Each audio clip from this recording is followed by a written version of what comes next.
Good afternoon, everybody. Happy Hump Day and welcome to the Israel Brief, brought to you by Lay of the Land. I'm Raylene Marks, your host, bringing you the top stories from Israel and surrounds. And you can find us every Monday to Thursday on Facebook or on our YouTube channel. And all you have to do if you want to receive alerts every time we post a brief is click on the red subscribe button. But let's talk those big stories making headlines, and we start with COVID-19. Now, we are just a day away from the fantastic Purim celebration, and I must be honest that it has been really heartening to see our young people dressed up in their costumes as Israel continues to lift up from lockdown. But we still have the pandemic to be concerned about, and Israel's ministers have instituted a curfew that will start at 8:30 p.m. tomorrow night and end in the early hours of Friday morning.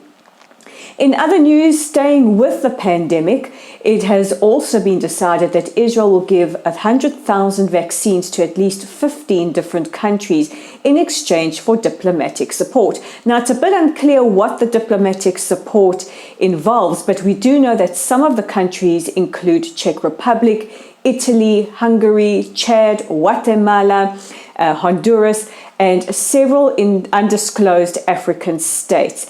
And this is not the final list, and it has also been confirmed that Israel will send more vaccines into Gaza and the West Bank as well. And moments ago, the Knesset will start debating whether or not to reinstitute the quarantine in hotels upon arrival.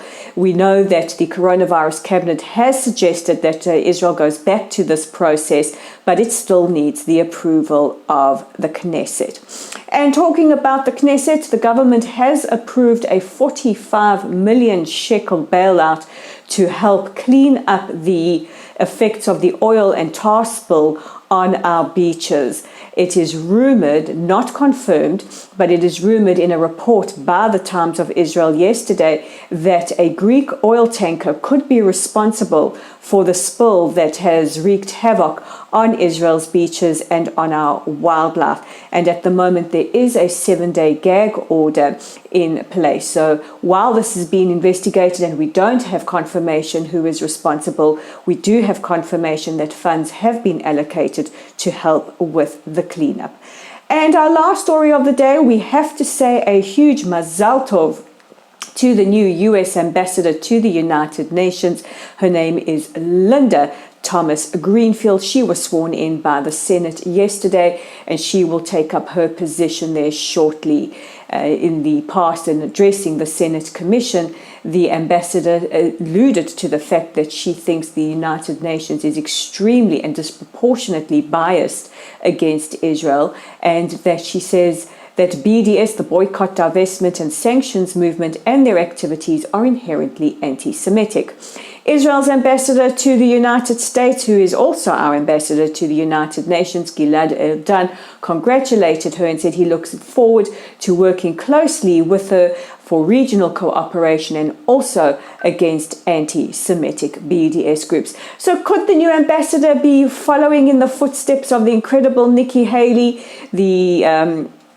The signs are all there, and all indications look like this could be very, very positive. And it comes at a time where the Biden administration have said that they will re-enter the United Nations Human Rights Commission, thinking that they can affect change and they can deal with some of the challenges more effectively by being a part of the agency. Well, Ambassador Thomas Greenfield, we wish you the best of luck, and we will be supporting you at the United Nations.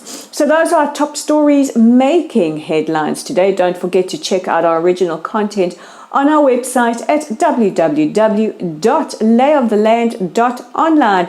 It's a tale of two judokas, an incredible tell not just of two great competitors, but of two great friends. One from Israel, one from Iran. What am I talking about? Well, visit our website and check it out for yourself. It's also up on our Facebook page. While you are there, if you haven't already, please give us a like or a follow. Share this very content because we are being restricted by Facebook censorship.